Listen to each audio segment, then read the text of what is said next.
मोदी जी आज कौन सी कहानी सुनाओगे? मोदी जी आज तो रहस्यमय कहानी सुनाओ जिसमें कि रहस्य छिपा हो। ठीक है, मैं तुमको एक अद्भुत रहस्यमय कहानी सुनाता हूँ। बहुत समय पहले की बात है। एक राजा था और उसका एक पुत्र था। राजा बूढ़ा हो चुका था, इसलिए उसने अपने पुत्र को राजा बना दिया। पर राजा का पुत्र अभी 18 साल का ही था। राजकुमार ने अपनी पढ़ाई अभी पूरी भी नहीं की थी, इसीलिए वह गुरुदेव के पास शिक्षा ग्रहण करने के लिए जाता था। एक बार जब वह गुरुदेव की कुटिया की ओर जा रहा था, तो उसे रास्ते में एक पनिहारी कुएं पर पानी भरती हुई दिखी। तो उस पनिहारी ने राजकुमार को अपने पास बुलाया और कहा कि तुम अपने गुरुदेव से क्रिया चरित्र की शिक्षा ग्रहण करना। राजकुमार ने कहा ठीक है। फिर वह राजकुमार गुरुदेव के पास गया और कहा गुरुदेव, मुझे क्रिया चरित्र की शिक्षा दीजिए। तो गुरुदेव ने कहा राजकुमार से कि तुम क्रिया चरित्र की शिक्षा ना ही लो तो तुम्हारे लिए ठीक होगा। क्रिया चरित्र तुम्हारी जान भी ले सकती है। लेकिन राजकुमार जिद करने लगा कि मुझे तो क्रिया चरित्र की शिक्षा दीजिए। तो गुरुदेव ने राजकुमार को क्रिया चरित्र की शिक्षा सिखा दी। इधर राजा ने अपने राजकुमार की 2 शादी करवा दी। पर राजकुमार शिक्षा लेने के लिए अपने गुरुदेव के पास जाता रहता था। एक दिन गुरुदेव ने राजकुमार को एक जादुई कुंडल दिया और कहा कि आज रात को तुम इस कुंडल को पहनकर पूर्व दिशा की ओर जंगल में जाना। जब तुम इस कुंडल को पहन लोगे तो तुम किसी को भी पहचान नहीं आओगे। मोदी जी, गुरुदेव ने राजकुमार को कुंडल पहनकर रात में जंगल में जाने के लिए क्यों कहा? अरे भैया, इसमें कोई राज की बात होगी। फिर क्या हुआ मोदी जी? फिर राजकुमार रात में कुंडल पहनकर पूर्व दिशा की ओर जंगल में चला गया।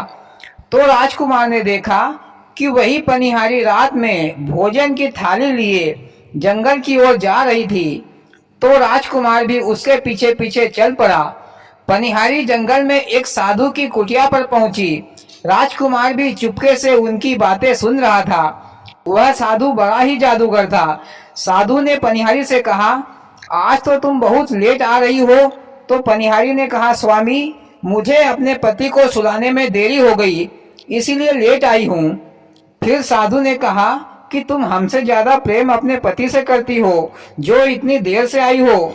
तो पनिहारी बोली, नहीं स्वामी, मैं तो आपसे सबसे ज्यादा प्रेम करती हूँ। फिर साधु ने कहा, ये लो चाकू और अपने पति का सर काट कर मेरे पास लाओ ताकि मुझे विश्वास हो सके। फिर पनिहारी वह चाकू लेकर अपने घर गई और अपने सोते हुए पति का सर काटकर साधु के पास ले आई। तो साधु ने गुस्से से कहा, जा भाग जा यहाँ से, दोबारा यहाँ मत आना, नहीं तो मैं तुझे मार दूंगा। जब तू अपने पति की नहीं हो सकी तो मेरी क्या होगी? इधर पनिहारी फूट फूट कर रोने लगी और सोचने लगी, जिसके खातिर मैंने अपने पति को मार दिया वही मुझे धक्के मारकर भगा रहा है। फिर पनिहारी अपने पति का सर लेकर वापस घर आ गई और अपने पति का सर वापस चिपका दिया और सो गई। लेकिन ये सारी घटना राजकुमार ने देख ली। फिर सुबह होते ही पनिहारी सती बनकर अपने पति से लिपटकर रोने लगी कि हाय, मेरे पति को किसी ने रात में मार डाला, अब मैं किसके सहारे जीऊंगी। ऐसा कह के जोर जोर से रोने लगी। मोदी जी, पनिहारी तो बहुत ढोंग कर रही है, खुद ने पति को मार दिया है और आप पछता रही है। हाँ भैया, वह दिखावे के लिए रो रही थी कि गांव वाले समझे कि वह अपने पति से कितना प्रेम करती थी। फिर सभी गांव वाले लाश को जलाने के लिए जंगल में ले गए। तो पनिहारी ने कहा, मैं भी अपने पति के साथ सती होना चाहती हूँ। फिर वह भी अपने पति की चिता पर बैठ गई। लेकिन पनिहारी ने राजकुमार को देखा तो राजकुमार से कहा कि तुम मेरी एक बात जरूर याद रखना, जब भी तुम किसी चटाई पर बैठो तो उसे उठाकर झटकार लेना। फिर पनिहारी चिता में आग लगाकर सती हो गई। फिर इधर दूसरे दिन राजकुमार रात में कुंडल पहनकर जंगल में गया। तो राजकुमार ने देखा कि उसकी दोनों पत्नियां भोजन लेकर साधु की कुटिया की ओर जा रही थी। तो राजकुमार सोचने लगा कि मेरे में ऐसा क्या नहीं है जो मेरी पत्नियां साधु के पास जा रही है।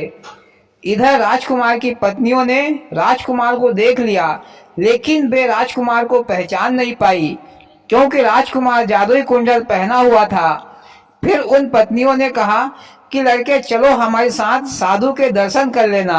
फिर वे तीनों साधु की कुटिया पर गए। तो राजकुमार की पत्नियों ने साधु से कहा कि स्वामी, हमें एक राहगीर दिख गया था तो हम उसे यहाँ ले आई हैं। इधर साधु ने राजकुमार को पहचान लिया कि ये तो राजकुमार है, क्योंकि साधु तो जादूगर था। फिर साधु ने अपने शिष्य से कहा कि जाओ मेहमान को दूसरे कमरे में सुला दो। शिष्य ने राजकुमार को दूसरे कमरे में ले गया और एक चटाई के ऊपर सोने के लिए बोलकर वहां से चला गया। राजकुमार ने सोचा कि मैं मखमल के गद्दे पर सोने वाला, आज चटाई पर सोना पड़ेगा। फिर वह चटाई पर सोने ही वाला था कि उसे पनिहारी की बात याद आ गई कि चटाई को झटकार कर ही बैठना। तो राजकुमार ने चटाई को उठाई तो उसके नीचे एक गहरा कुआं था जिसमें काफी सारे लोग थे। उन सभी को साधुओं ने बंदी बनाकर रखा था, लेकिन वे लोग राजकुमार को पहचान गए और राजकुमार से कहा, राजा साहब, आप यहाँ से भाग जाओ, नहीं तो ये साधु तुमको भी इस कुएं में बंदी कर देगा।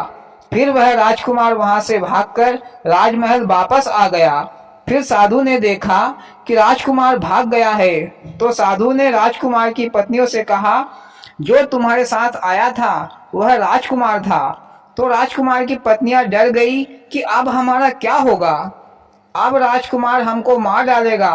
तो साधु ने कहा कि ये लो एक कील, यह कील तुम राजकुमार के सिर पर गाड़ देना, जिससे वह एक भेड़ बन जाएगा और तुम उसे आसानी से मार देना। मोदी जी, साधु तो बड़ा ही शातिर दिमाग का है, उल्टे काम भी करता है और सजा भी दूसरों के हाथ ही दिलवाता है और वह स्वयं सांप बच जाता है। भैया, यही तो होती है प्रिया चरित्र। लोगों ने कहावत गलत नहीं बनाई है कि औरत की बुद्धि एड़ी में आती है। हाँ भैया। फिर वे पत्नियां हिम्मत करके राजमहल में पहुंची तो राजकुमार ने उनसे कहा कि जाओ यहाँ से, इस महल में तुम्हारे लिए कोई जगह नहीं है। पर राजकुमार की पत्नियां रोने लगी, राजकुमार से माफी मांगने लगी और कहती है कि उस साधु ने हम पर जादू कर दिया था, इसलिए हम वशीभूत हो गए थे। उनकी ये बातें सुनकर राजकुमार को उन पर दया आ गई, क्योंकि राजकुमार को भी ये पता था कि साधु जादूगर है। फिर राजकुमार ने उन्हें माफ कर दिया। फिर शाम को राजकुमार की पत्नियों ने राजकुमार के लिए भोजन बनाया, राजकुमार को खिलाया पिलाया और जब राजकुमार रात में सो गया तो छोटी वाली पत्नी ने राजकुमार के सिर पर वह जादुई कील गाड़ दी तो राजकुमार भेड़िया बन गया। फिर वे दोनों पत्नियां राजकुमार को मारने के लिए दौड़ी, पर राजकुमार जो भेड़िया बन चुका था वह खिड़की से भागकर गुरुदेव के पास पहुंचा और गुरुदेव से कहा, गुरुदेव मुझे बचा लीजिए, नहीं तो मेरी पत्नियां मुझे मार डालेंगी। फिर गुरुदेव ने कहा, राजकुमार, मैंने तुमसे पहले ही कहा था कि तुम त्रिया चरित्र मत सीखो, पर तुम नहीं माने। अब मैं तुम्हारी कोई मदद नहीं कर सकता। तो राजकुमार ने गुरुदेव से प्रार्थना की कि गुरुदेव, आपका कर्तव्य है कि कोई भी मुसीबत में हो तो उसकी आपको मदद करना चाहिए। फिर गुरुदेव ने कहा कि ठीक है, मैं तुमको एक रास्ता बताता हूँ।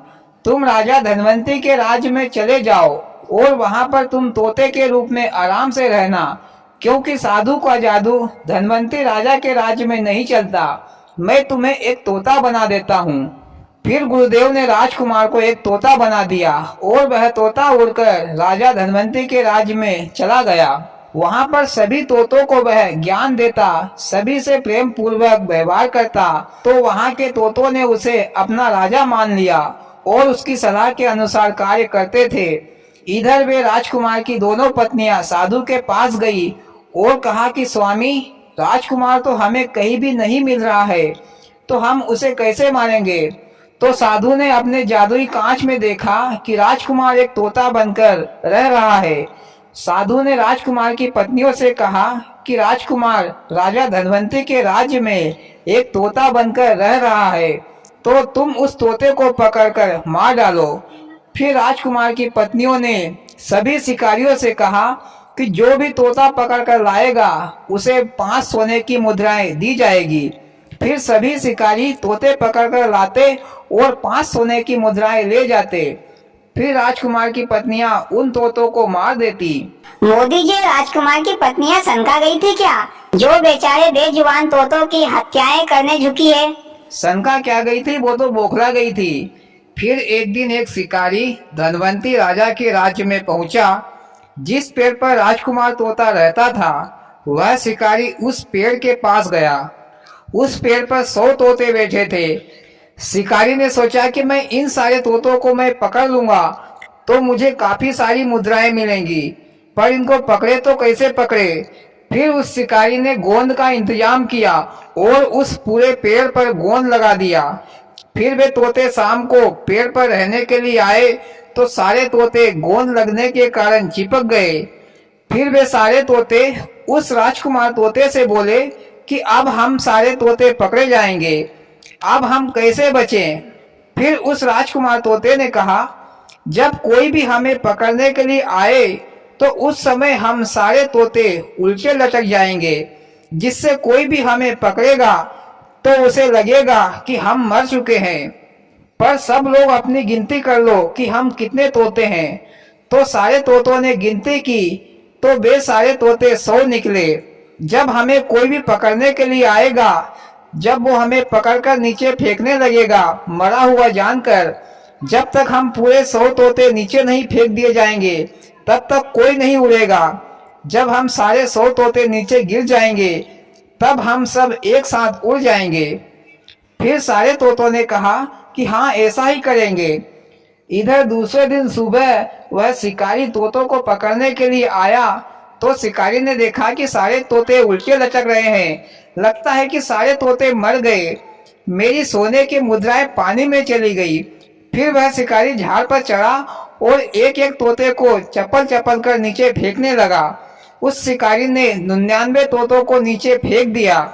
इसके बाद उस शिकारी के जेब से एक चाकू गिरा तो सभी तोतों ने सोचा कि हम पूरे 100 तोते गिर चुके हैं। फिर सारे तोते एक साथ उड़ गए, लेकिन राजकुमार तोता पेड़ पर ही रह गया। शिकारी ने देखा कि सारे तोते तो मुझे बेवकूफ बनाकर उड़ गए। फिर शिकारी ने उस राजकुमार तोते को पकड़ लिया। फिर शिकारी उस राजकुमार तोते को पकड़कर ले आया।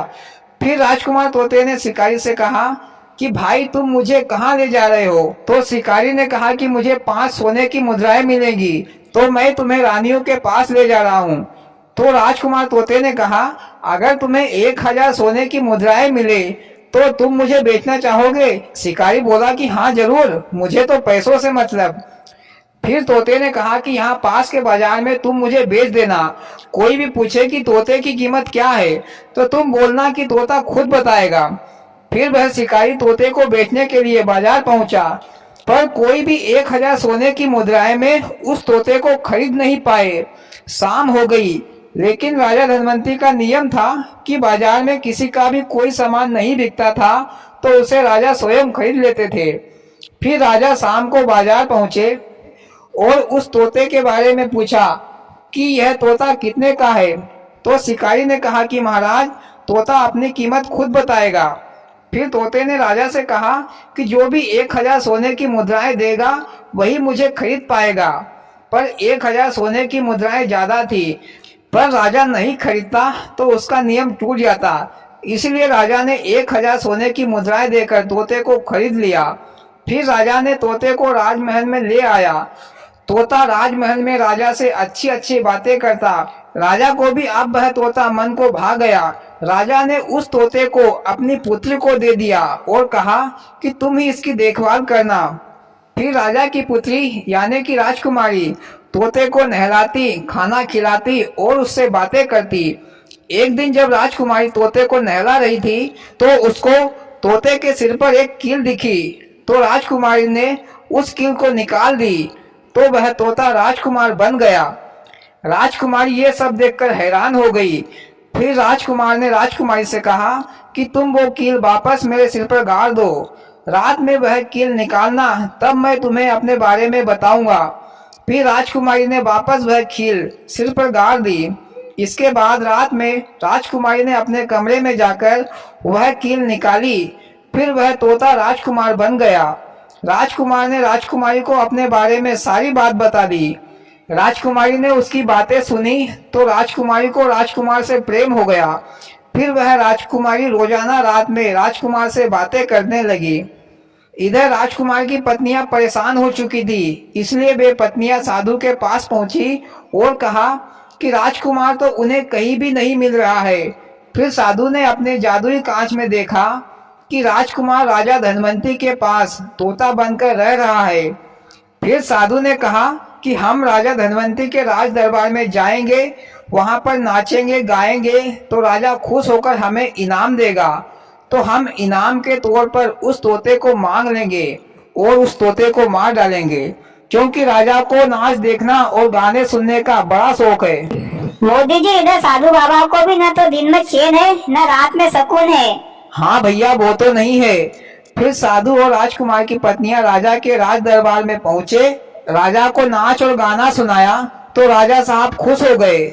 तो राजा साहब ने कहा, बोलो तुम्हें क्या इनाम चाहिए।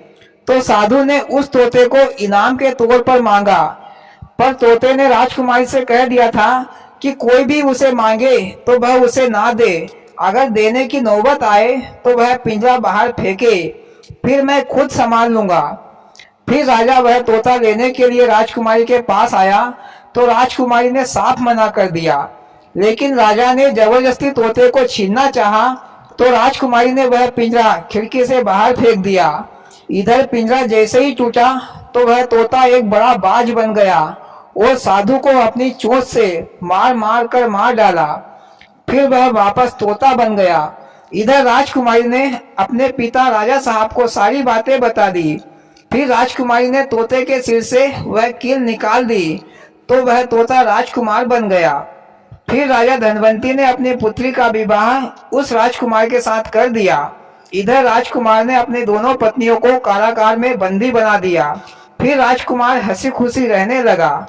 तो भैया, त्रिया चरित्र ऐसा होता है भैया, स्त्री के चरित्र को कोई नहीं जान सकता। और भैया, कहानी खत्म। वाह मोदी जी, बड़ी ही रहस्यमयी अद्भुत कहानी सुनाई। सुनकर मजा भी आया और अफसोस भी हुआ। और भाइयों, आपको कैसी लगी मोदी जी की कहानी? अच्छी लगी हो तो प्लीज वीडियो को लाइक और चैनल को सब्सक्राइब करें। भोलेनाथ सबके साथ।